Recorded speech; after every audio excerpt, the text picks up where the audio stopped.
Panel ना टूटा ना कुछ हुआ, बड़े ही आराम से अच्छे तरीके से लग गया। और ये देखिए एक गांव है, कोई सवाल नहीं होता। तो हमारे टोटल पैनल यहाँ पे लग चुके हैं, कोई भी पैनल ना टूटा ना कुछ हुआ, बड़े ही आराम से अच्छे तरीके से लग गया। और ये देखिए एक गांव है,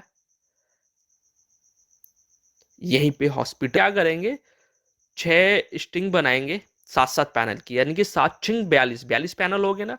तो हमारी जो स्ट्रिंग बन जाएगी वो 6 सीरीज बन जाएगी और 7-7 पैनल की। तो आप देख सकते हो हम क्या करेंगे, सीधे सीधे हम बना लेंगे। तो किस तरीके से सीरीज बनती है आप देखिए। सीरीज में दोस्तों होता क्या है, हमारे जो पैनल का जो वोल्टेज है वो प्लस होता है। तो यहाँ पे जो है पैनल का वोल्टेज प्लस होगा, एम्पियर सेम रहेगा। तो हम वहां से पैनल गिन लेते हैं 7। तो ये देखिए 7 7 पैनल ये हो गए, तो हमने यहाँ से गिन लिए। तो यहाँ से हम स्टार्ट कर देते हैं। ये देखिए दोस्तों, एक सीरीज बना ली, यानी कि 2 पैनल को आपस में हमने जोड़ लिया, एक पैनल हो गया। और उसके बाद ये हमारा दूसरा पैनल हो गया, ये तीसरा। यानी कि टोटल हमारे 7 पैनल जो हैं उनको हम सीरीज कर लेंगे। और पहली बात ये है कि जब भी आप इस तरीके से MC4 कनेक्टर लगाएं तो एक साउंड जरूर सुने, जो क्लिक की आवाज आता है।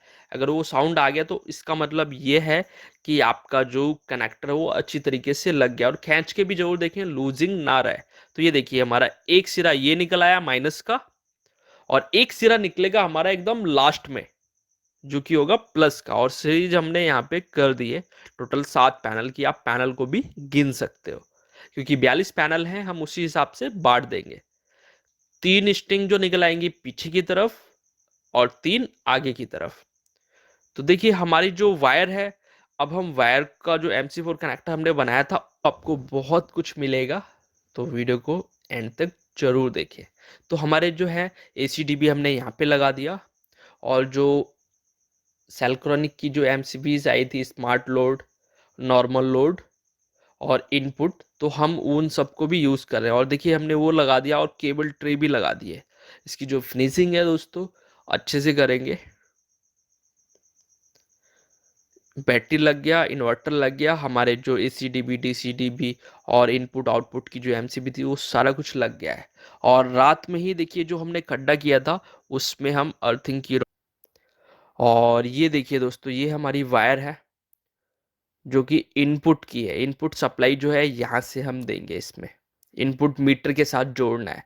तो यहाँ पे क्या किया है, जो यहाँ के सर हैं उन्होंने क्या किया कि जो मीटर और जनरेटर दोनों की सप्लाई को लाके रखा है चेंज ओवर में। तो हम इसको क्या करेंगे, चेंज ओवर से ही इनपुट देंगे कि कभी अगर लाइट नहीं है तो उसको भी यूज करेंगे।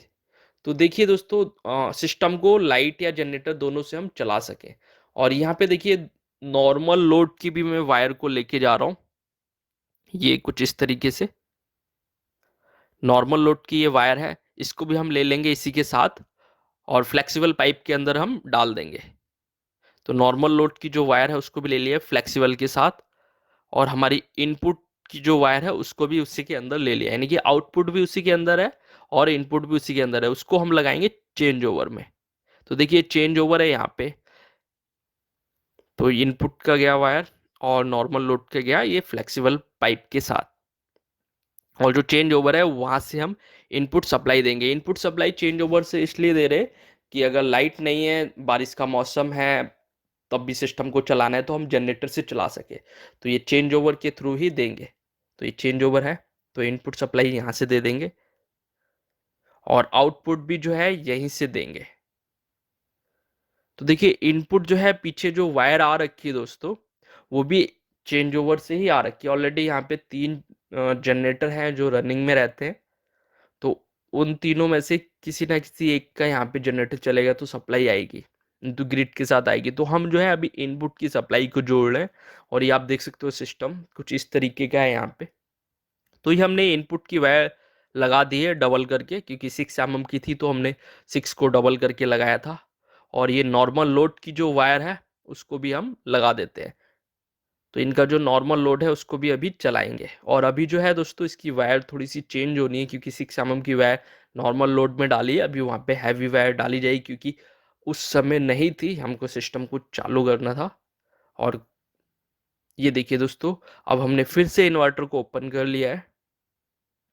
इन्वर्टर ओपन करने के बाद यहाँ पे आप देखिए जो हमने रात में काम किया था वो कुछ इस तरीके का है। और ये है डोंगल। इससे होगा क्या कि जो इन्वर्टर है उसका जो डाटा है कि सोलर पैनल कितना बना रहा है, कितना क्या है, कितनी जनरेशन है, कौन सा सिस्टम में इशू आया, तो सारा कुछ जो है डाटा अपने फ़ोन में लैपटॉप में देखने के लिए यूज़ होता है ये डोंगल। तो ये भी 7 मिनट रात में सोलर पैनल की वायरिंग की थी डीसी बॉक्स में, तो अब सुबह हो गई है। तो अब हम चेक करते हैं अपनी वायरिंग और सोलर पैनल का जो वोल्टेज है उसको भी। तो देखिए एक सर्किट का जो वोल्टेज आ रहा है वो कितना आ रहा है, इस समय आ रहा है दोस्तों 307। 307 आ रहा है एक सर्किट में, ठीक है।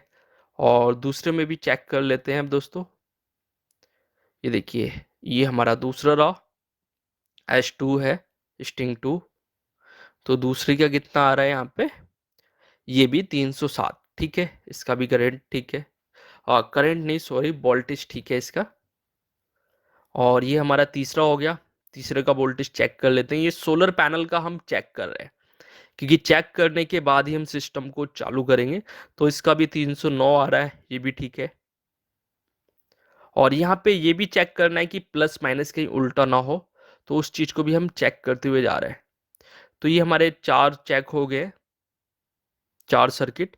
और यहाँ का हमारा 5वां सर्किट भी हम चेक कर लेते हैं। इसमें कितना आ रहा है, 310। और ये देखिए कुछ इस तरीके से चेक होता है, माइनस की वायर या प्लस की वायर रॉन्ग तो नहीं लगी। क्या होता है जब भी हम लीड को चेंज करके लगाते हैं तो उसमें एक माइनस का निशान आता है, तो इस तरीके से हम वायर को वेरीफाई करते हैं। और ये हमारा छठा सर्किट भी देखिए 310। तो हमारी जो सोलर पैनल की जो वायरिंग की थी वो एकदम सही है, उसका वोल्टेज हमने चेक कर लिया। अब हम लगा लेते हैं फ्यूज़। और फ्यूज़ लगाने के बाद सिस्टम को हम करेंगे चालू। मगर अभी जो चेक हुआ है सिर्फ सोलर पैनल की वायरिंग चेक हुई है, अभी बहुत सी चीज़ें चेक करनी बाकी हैं। और बिना चेक किए कभी भी सिस्टम को चालू नहीं करना चाहिए, क्योंकि एक बार आपने मेरा वीडियो देखा था कि सिस्टम में इशू था, प्रॉब्लम था, नहीं तो वहाँ पे डबल फेस आ जाता। तो कभी भी आप 310 309 के आसपास आ रहा है, ये भी ठीक है। तो सोलर पैनल की जो आउटपुट करंट इन्वर्टर तक एकदम ओके आ रहा है, तो हम बैटरी को भी चेक कर लेते हैं। तो एक बैटरी को हमने ऑन कर दिया है। ऑन करने के बाद अब हम बैटरी का वोल्टेज चेक करते हैं। तो देखिए हमारी जो बैटरी है 48 वोल्ट की है। ये हमारी एक बैटरी हमने चालू की है और इसका हम वोल्टेज चेक करते हैं। तो बैटरी का जो वोल्टेज है वो 50 के आसपास आ रहा है, क्योंकि बैटरी अभी चालू है। क्या करते हैं दोस्तों, कैबिनेट को करते हैं बंद। और बंद करने के बाद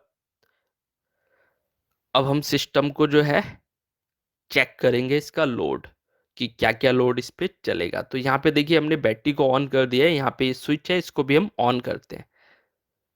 ये देखिए दोस्तों, स्विच का लुक काफ़ी बढ़िया है।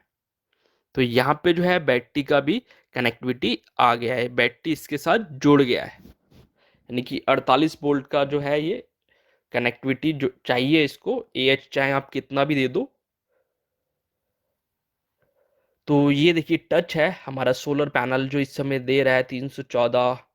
और कितना वाटेज है, कितना एम्पियर है, सारा कुछ ये डिस्प्ले पे दिखाता है। और देखिए यहाँ पे ये बैटरी का हो गया।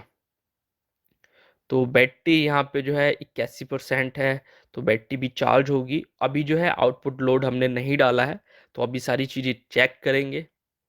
और चेक करने के बाद जो इसका जो डिस्प्ले है उसकी कुछ सेटिंग करेंगे। अब देखिए यहाँ पे जो है आउटपुट करंट हम चेक कर रहे हैं। ये देखिए यहाँ पे दिखा रहा है 232। ये इनपुट है, ये अभी 16 एम्पियर पे आ गया है। तो अभी मोटर भी चल रहा है, वो चीज़ मैं नहीं दिखा पाया किस, क्योंकि मेरे को भी सिस्टम